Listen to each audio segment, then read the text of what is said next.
O sol escaldava as calçadas irregulares da Rua 12, no coração do bairro popular de São Sebastião, uma região marcada por desigualdades e esperanças silenciosas. A feira daquele sábado fervia com o vai e vem de pessoas, sacolas plásticas, gritos de ofertas e o som abafado de sambas antigos vindos de algum radinho de pilha encostado na parede de um boteco.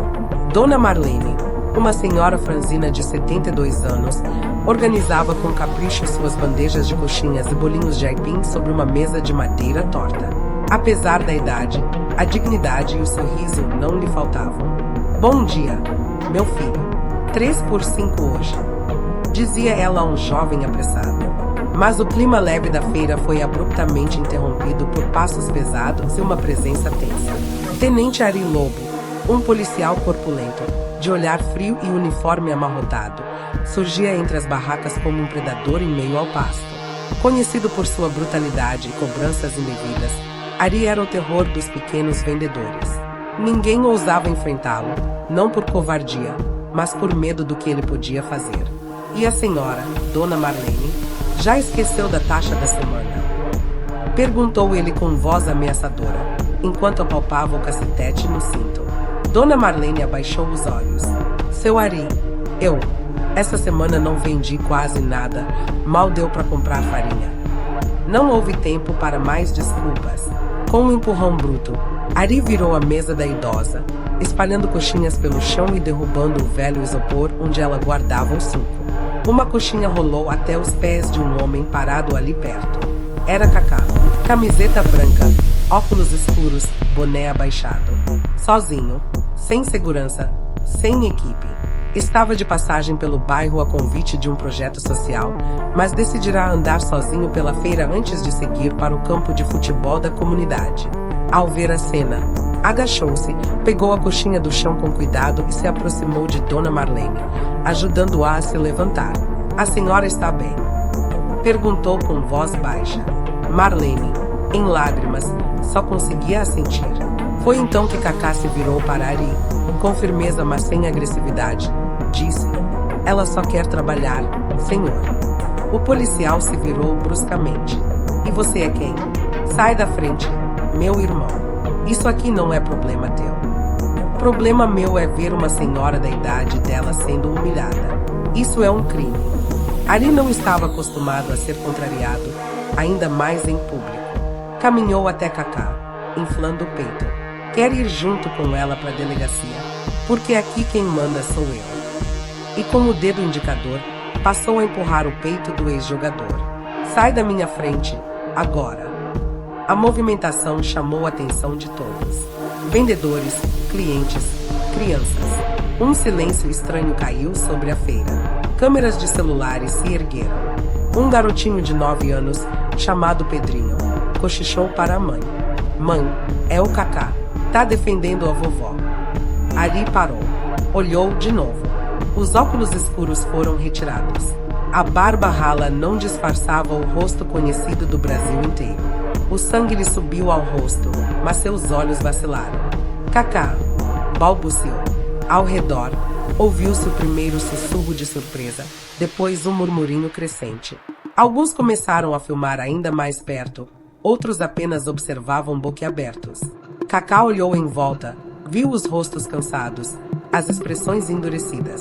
Pegou novamente a bandeja da Dona Marlene, recolocou as coxinhas e virou-se para Ari.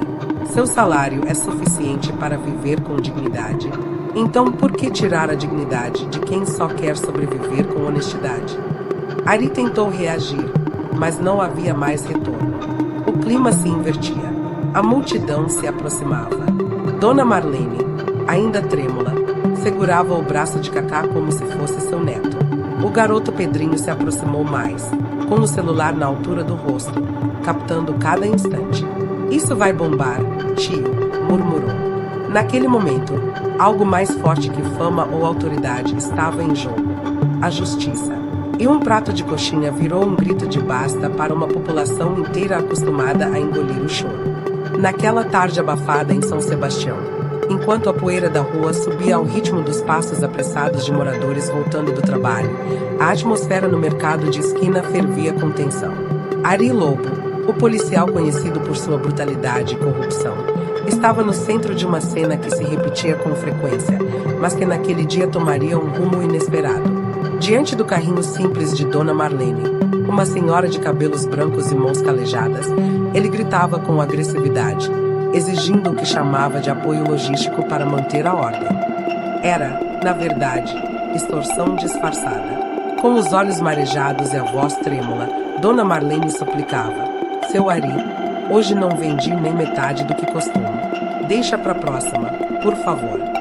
Ari respondeu chutando uma das rodas do carrinho, fazendo várias coxinhas caírem no chão sujo.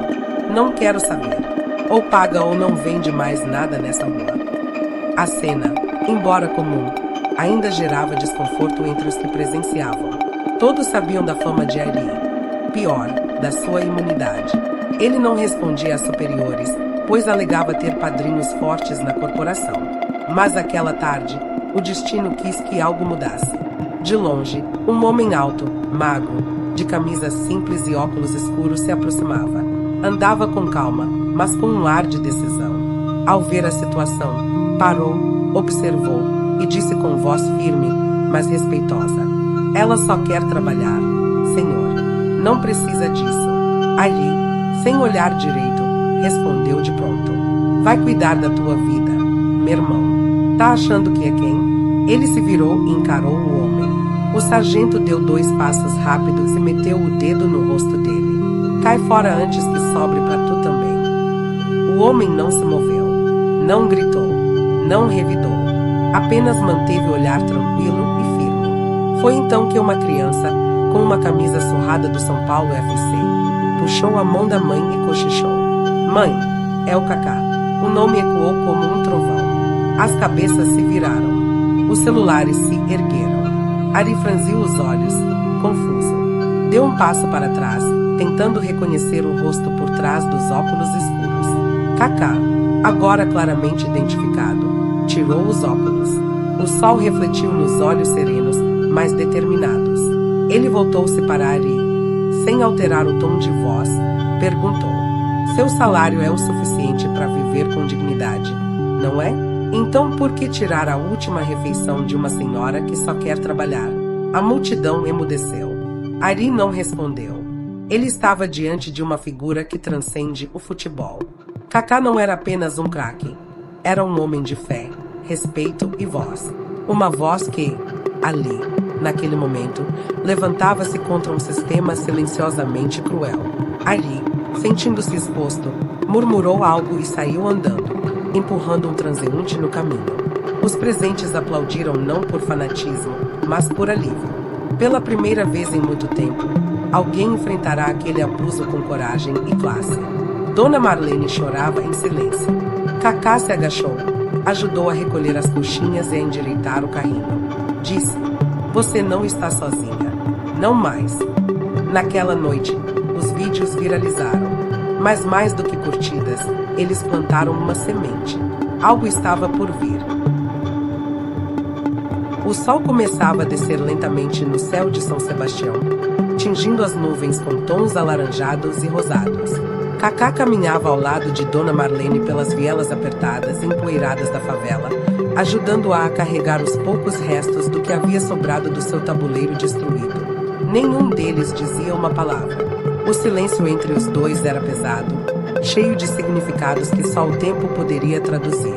O cheiro de fritura antiga misturado com poeira e suor pairava no ar, como um retrato fiel da luta diária daquele bairro. Ao chegar na casa simples de Dona Marlene, um pequeno barraco de alvenaria com telhado de zinco e chão de cimento grosso, Cacá se ofereceu para ajudá-la a organizar as coisas. A senhora, visivelmente abalada, ofereceu-lhe um copo de café forte e sentou-se num banco de madeira já torto pelo tempo. Ele aceitou, sentando-se à frente dela, sentindo uma espécie de déjà vu que apertava seu peito. A voz de Dona Marlene quebrou o silêncio. "Você não devia ter se metido, meu filho. Esse tipo de gente é perigosa. Eles somem com os nossos sonhos." Cacá permaneceu calado por alguns segundos, mexendo lentamente o café com a colher. "Eu já vi isso antes", disse ele, quase num sussurro. "Como assim?" Cacá olhou ao redor. como se procurasse algo no tempo. Finalmente, seus olhos pararam numa parede rachada, onde uma foto antiga de uma mulher jovem sorria com uma criança nos braços. Ele apontou. Ela me lembra minha mãe. Dona Marlene olhou para a fotografia e sorriu com tristeza. Era eu, muitos anos atrás. Antes de tudo isso aqui virar o que virou. Cacá inspirou fundo e começou a contar uma história que guardava há anos.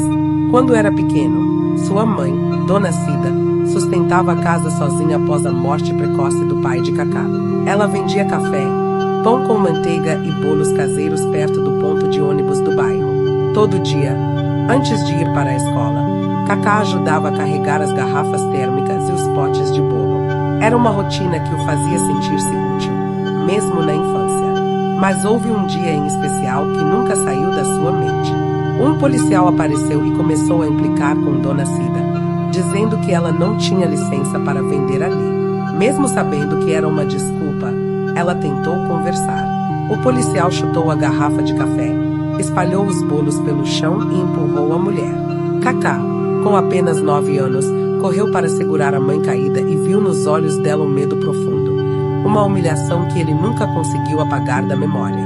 Aquilo me rasgou por dentro, Dona Marlene, disse Cacá com os olhos marejados. Eu prometi a mim mesmo que, se um dia tivesse voz, não deixaria mais ninguém passar por aquilo. Dona Marlene apertou sua mão. Você cumpriu essa promessa hoje. O silêncio voltou, mas dessa vez era leve, quase acolhedor. As palavras haviam sido ditas, as memórias expostas. Cacá sentia que parte daquela ferida antiga finalmente começava a cicatrizar. Naquela noite, ele não voltou direto para o hotel onde estava hospedado. Decidiu caminhar pela comunidade, conversando com moradores, ouvindo histórias, tirando fotos com crianças. A presença dele se espalhava como um sopro de esperança. Todos ali sabiam quem era Cacá, mas agora viam um lado que poucos conheciam, o ser humano por trás do ídolo. Mais tarde, já no seu quarto de hotel, ele abriu o celular e viu que o vídeo do confronto havia explodido nas redes sociais. Milhões de visualizações, milhares de comentários. Havia de tudo: apoio, críticas, teorias da conspiração. Mas uma mensagem chamou sua atenção. Era de um amigo antigo, um ex-companheiro de seleção. Você sempre foi luz, irmão. Obrigado por lembrar o Brasil do que realmente importa. Cacá desligou a tela, recostou-se na poltrona e deixou uma lágrima escorrer. Não de tristeza, mas de um alívio profundo. Ele sabia que aquele dia tinha mudado algo, dentro dele e talvez também no mundo ao seu redor. Na manhã seguinte, voltou ao local do ocorrido. Dona Marlene já havia limpado tudo. Com a ajuda dos vizinhos, improvisado uma nova barraca. Quando viu Cacá se aproximar, sorriu. A luta continua, meu filho. E ele respondeu, com firmeza, e eu continuo com ela. A favela que antes vivia de silêncios e medos agora sussurrava esperança. As crianças desenhavam Cacá ao lado de barracas de feira, e os adultos falavam sobre coragem em voz alta. Ali, onde a dignidade parecia esquecida, uma faísca reacendia a vontade de resistir. O vídeo do confronto entre Cacá e o Tenente Braga rapidamente ultrapassou os limites do bairro São Sebastião. Em questão de horas, os vídeos amadores gravados por celulares, principalmente o do garoto Lucas, que com mãos trêmulas e olhos arregalados havia registrado tudo, começaram a se espalhar pelas redes sociais como fogo em mata seca. O rosto de Cacá, reconhecido em todo o Brasil, não deixou espaço para dúvidas. O que mais impressionava, no entanto, não era a fama do ex-jogador, mas a serenidade e firmeza com que ele havia enfrentado uma situação de injustiça flagrante. As imagens mostravam um homem calmo, mas determinado, segurando o olhar de um policial descontrolado, protegendo uma senhora indefesa, sem elevar a voz, mas com autoridade moral que calava qualquer grito. O país se dividiu, mas, desta vez, a balança pendia a favor da justiça. Pessoas comuns começaram a usar a hashtag #CacadaLuz, fazendo referência à sua postura iluminada frente à violência. Programas de televisão começaram a debater o tema da corrupção policial nas comunidades pobres. Canais de YouTube independentes analisavam cada gesto de Cacá, cada palavra dita com calma e firmeza.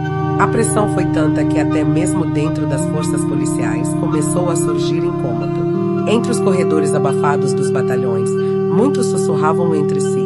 Ele tem razão, Braga passou dos limites. Mas poucos tinham coragem de falar publicamente. Até que, em um fim de tarde chuvoso, um vídeo mudou o rumo da conversa nacional. Era o Major Ramos, reformado, ex-comandante de batalhão na Bahia, com 35 anos de carreira limpa e ficha exemplar. Em sua casa modesta, sentado à frente de uma câmera simples, o major gravou uma mensagem direta. Eu sirvo a esta farda há décadas, e o que vi naquele vídeo me envergonha como cidadão e policial. Braga não representa os homens e mulheres honestos que arriscam a vida todos os dias para proteger o povo. Ele é um câncer que precisa ser extirpado. Kaká não atacou a polícia. Ele defendeu a dignidade humana. E isso, meus senhores, é dever de todos nós. O vídeo teve milhões de visualizações em menos de 24 horas. A mensagem do Major Ramos foi como uma faísca que acendeu o que estava represado no peito de muitos. Policiais honestos começaram a se manifestar. Criaram um movimento chamado Policiais de Luz, homens e mulheres da segurança pública que queriam restaurar a confiança da população. Kaká, ao saber disso, foi procurado por líderes comunitários e por representantes do movimento. Convidaram-no para um evento em Recife, no nordeste do país, onde ocorreria uma feira de cidadania e justiça social. Ele aceitou. No palco, diante de milhares de pessoas, Kaká discursou. Eu não vim aqui contra a polícia. Vim ao lado da verdade. A verdade de que Dona Marlene não merecia ser tratada como bandida. A verdade de que há sim muitos policiais que fazem o bem e merecem nosso respeito. Mas também é verdade que o silêncio diante da injustiça só fortalece os maus. A multidão aplaudiu de pé. Entre o público, diversos jovens usavam camisetas com a frase Luz contra o medo. Algumas marcas começaram a se posicionar. Uma das maiores fabricantes de bebidas isotônicas do Brasil lançou um vídeo animado mostrando uma cena inspirada em Kaká defendendo uma senhora em um beco escuro. A mensagem era clara: coragem a fazer o certo, mesmo quando ninguém mais faz. Kaká, que até então havia recusado diversas campanhas publicitárias, aceitou essa. Não por dinheiro, mas porque parte do valor seria revertido para projetos sociais no bairro São Sebastião. A imprensa, inicialmente cética, passou a cobrir a história com um novo olhar. Manchetes estampavam: Kaká, o herói que não vestiu capa, mas calçou a dignidade. Entrevistas antigas vieram à tona, lembrando o quanto ele sempre foi discreto, religioso e comprometido com causas sociais. Enquanto isso, Tenente Braga era transferido de sua função e colocado sob investigação interna. Mas ainda havia um perigo à espreita: o silêncio daqueles que o protegiam por trás das cortinas. E Kaká sabia que a luta real apenas começava. O sol começava a se pôr em São Gonçalo quando Kaká recebeu uma ligação anônima. A voz do outro lado era fria, firme, sem emoção. Se você continuar, pode acabar acontecendo um acidente. Tenha cuidado. Ele não respondeu. Apenas olhou para o horizonte da janela do pequeno quarto onde estava hospedado, refletindo sobre o peso que suas palavras carregavam agora. Ele sabia que não estava enfrentando apenas um homem violento, mas um sistema mudado por décadas de impunidade, medo e silêncio.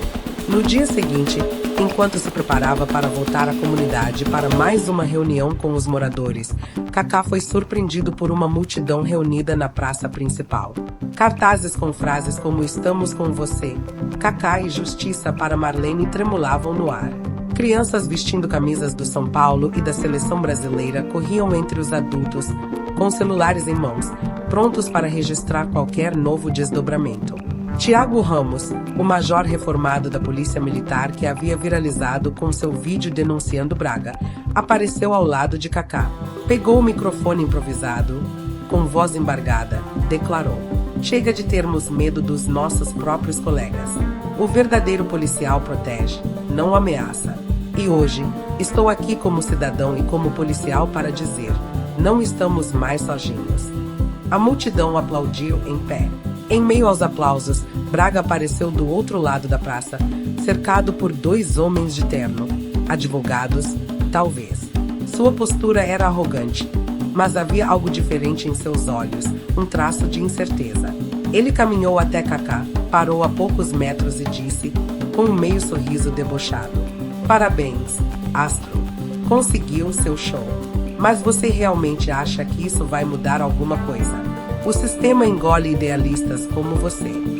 Kaká o encarou de frente, com a calma de quem já enfrentou estádios lotados, finais de campeonato e adversários implacáveis.